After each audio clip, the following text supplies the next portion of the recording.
This week have been amazing for me.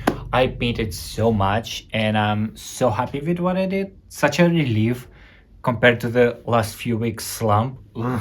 But not everything is worth sharing, so I'm just gonna show you my two paintings. But first, I went to a thrift store this week and it was a furniture thrift store. Not like I was planning to buy anything except for like a couple of ceramic mugs, cups.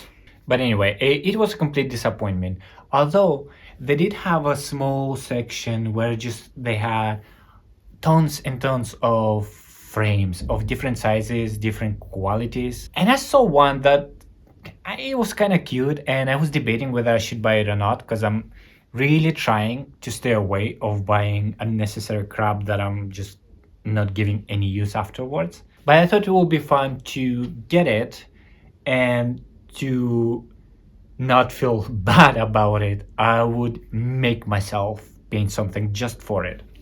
That's the frame in question. As you can see, it's very simple, very small.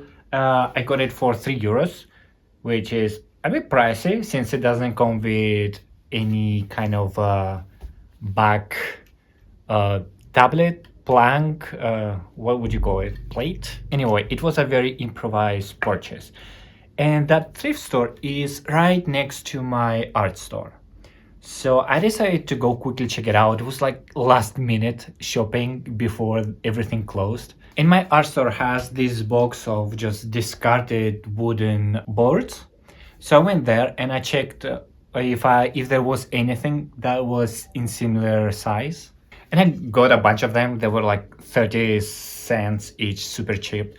And I did have to cut them off a little bit to trim them by size, but they fit pretty well. I've been painting some portraits on them, but as I said, there's only going to be one that I'm going to be showing you. The thing is that I was thinking, what can I paint taking in mind the aesthetic and thickness and the color of the frame? Because that was the fun of my own exercise. And I remember this portrait that I did of Rini. I have to be showing it at an angle so it doesn't flicker.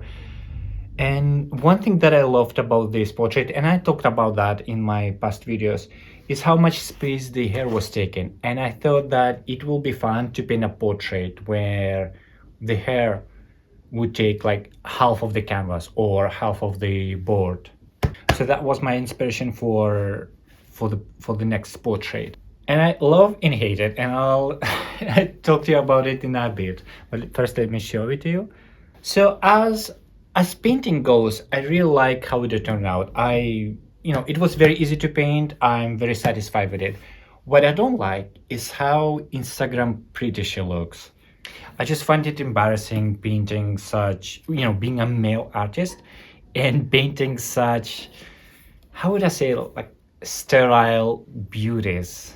I don't know, just imagine being like saying like, oh yeah, I'm a portrait artist and I paint Instagram chicks. But that was the only good reference picture that I could find on Pinterest that had so much hair occupying the picture.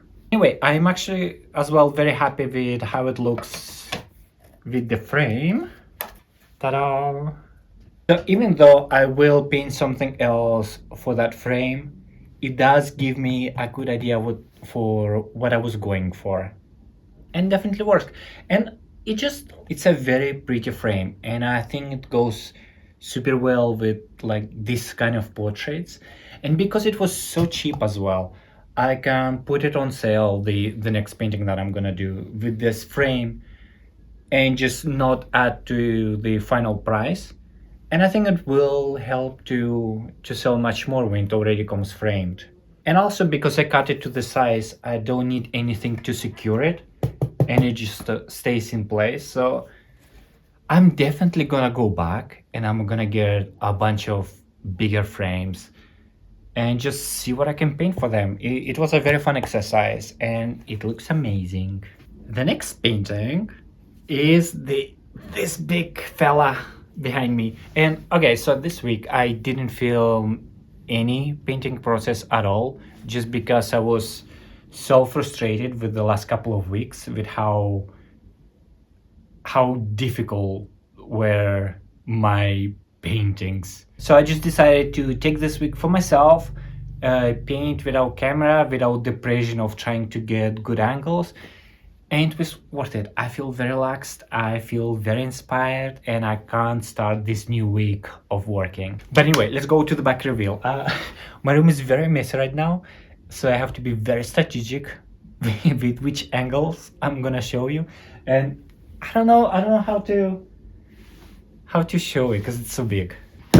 Okay, I think this works. Ta-da-da-da. I had this reference picture saved up for like a month already because I just loved the dress and I thought it would be so fun to paint, and it really was. And yeah, I just went a little bit experimental, embracing the freedom of the brush strokes. And you know how I always struggle with what to paint in the background. So in this one, I just decided to paint whatever and just don't care. Why the cupids? Why not?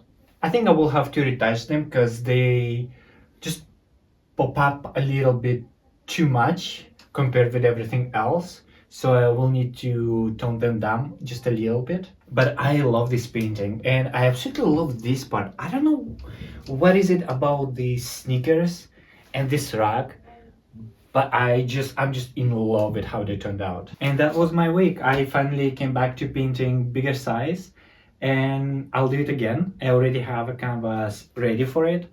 Not next week. Next week I'm gonna paint something smaller. I like to take a little bit of break between big paintings, and with break I mean just painting smaller scale.